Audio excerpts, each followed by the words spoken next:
السلام عليكم ورحمة الله وبركاته.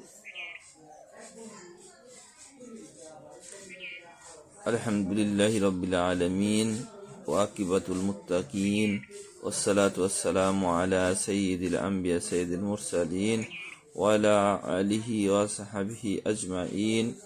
بلغ العلا بكماله كشف الدجى بجماله حسنت جميع خصاله সাল্লু আলাইহি ওয়া আলিহি।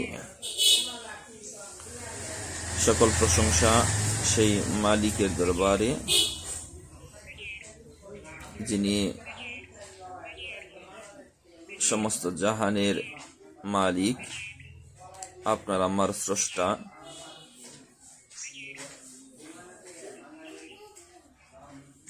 এবং তার বন্ধু মোহাম্মদ মুস্তাফা আহমদ মুস্তাফা সাল্লাল্লাহু আলাইহি ওয়াসাল্লামের প্রতি লাখ কোটি দরুদ ও সালাম।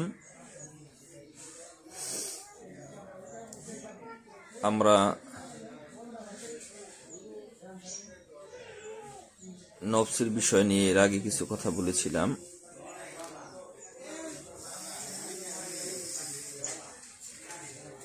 নফস তিন প্রকারের: নফসে আম্মারা, নফসে লাওয়ামা, নফসে মুতমাইন্না।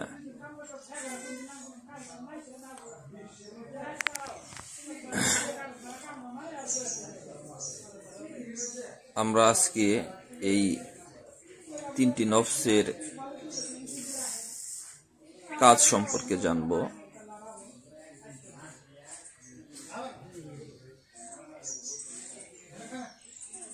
নফসে আম্মারা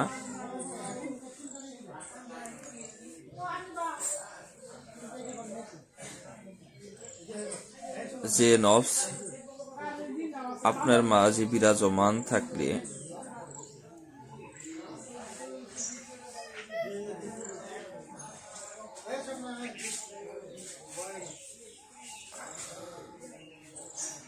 আপনি কিভাবে বুঝতে পারবেন যে আপনার মাঝে কোন নফস বিরাজমান? যখন কোনো ভালো কাজে আপনার আনন্দ লাভ হয়, তখন আপনি বুঝতে পারবেন যে আপনার মাঝে নফসে মুতমাইন্না অবস্থিত, যাকে ভালো কাজের নফস বলা হয়। যে নফস কে চেনার জন্যই আমরা মারেফতের দর্শন করে থাকি।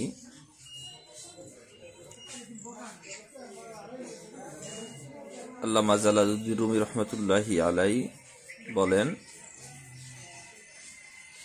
যে তার নিজের নফসকে চিনেছে, সে যেন তার প্রভুকে চিনেছে। সেই থেকেই মানুষের মাঝে মানব সৃষ্টির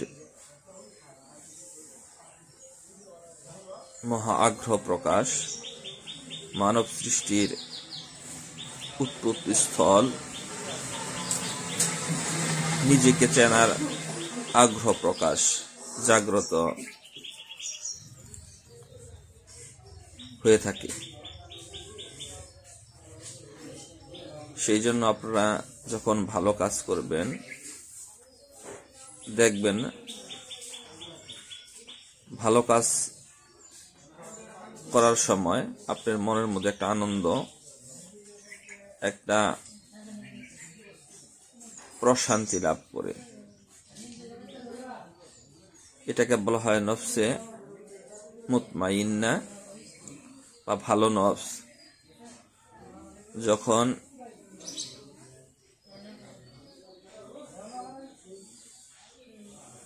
আপনি কোনো ভালো কাজ করতে চাচ্ছেন, সেখানে আপনার বাধাগ্রস্ত হতে যাচ্ছেন বা হচ্ছেন, তখন বুঝতে পারবেন যে আপনার মাঝে নফসে আম্মারা বা খারাপ নফস যেটাকে বলা হয়, সেই নফস আপনার মাঝে বিরাজমান। নফসে আমার কাজ হচ্ছে ভালো কাজ থেকে আপনাকে দূরে রাখা, ভালো কর্মের সাথে বন্ধুত্ব স্থাপনে বিঘ্ন ঘটানোই যার কাজ।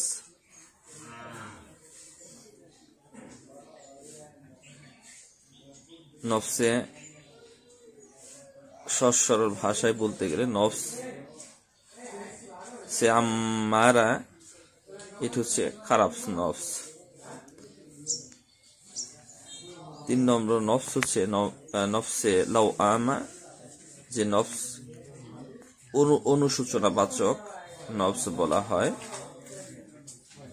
অনেক সময় দেখা যায় যে আমরা একটা ভালো কাজ বা খারাপ কাজ করতেছি, খারাপ কাজ করার পর আমার ভিতরে একটা অনুশোচনার কাজ করে যে আসলে এই কাজটা আমার ভালো হয় নাই, এই কাজ করাটা আমার উচিত হয় নাই, এটা অপরাধ।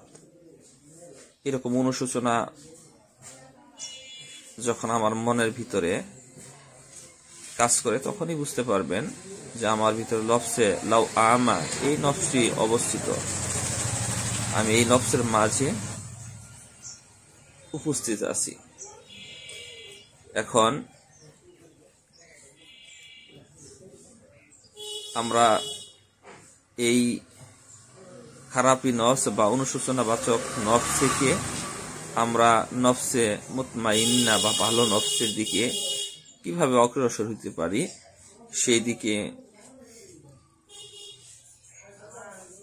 একটু কথা বলবো। আমরা সবসময় তরিকতের ভাই যারা, তারা অবশ্যই সবসময় আল্লাহ রসুল এবং তার পীর বা মুর্শেদের অনুসরণ করে চলব। যখনই মনের ভিতরে পীরের কথা স্মরণ হয়ে যায়, মনে হয়ে যায়, তখনই বুঝতে পারবো যে আমার ভিতরে নফসে মুতমাইন্না অবস্থিত বা বিরাজমান। সেই জন্য সদা সর্বদা আল্লাহ, তার হাবিব এবং উলিল আমরি মিনকুম বা তোমার যে মুর্শেদ বা অভিভাবক, তার কথা বেশি বেশি স্মরণ করব, যাতে করে আমরা আল্লাহ তাআলার নৈকট্য লাভ করতে পারি এবং কি নিজেকে চিনতে পারি। আল্লাহ তাআলা বলছেন যে ইয়া আইয়ুহাল্লাযীনা আমানু যকুরুল্লাহা যিকরান কাসীরা, তোমরা সদা সর্বদা আমার জিকির করো। যখন আমরা নিজ নিজ মুর্শিদের কথা মনে স্মরণ রাখতে পারবো,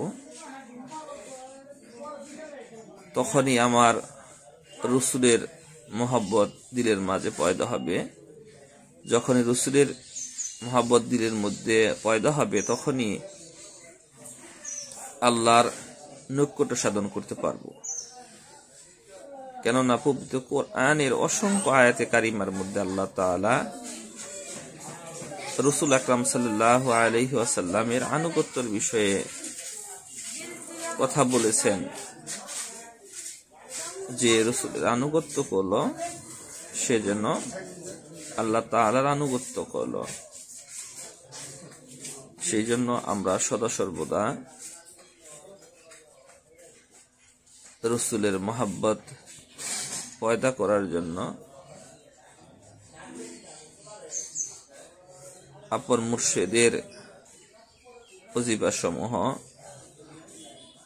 আপন মুর্শিদের ধ্যান খেয়াল স্মরণ রাখার চেষ্টা করব, যাতে করে আমরা আল্লাহ তাআলার অনুগ্রহ প্রাপ্ত হতে পারি। সকলেই ভালো থাকবেন। আসসালামু আলাইকুম ওয়া রাহমাতুল্লাহি ওয়া বারাকাতুহু।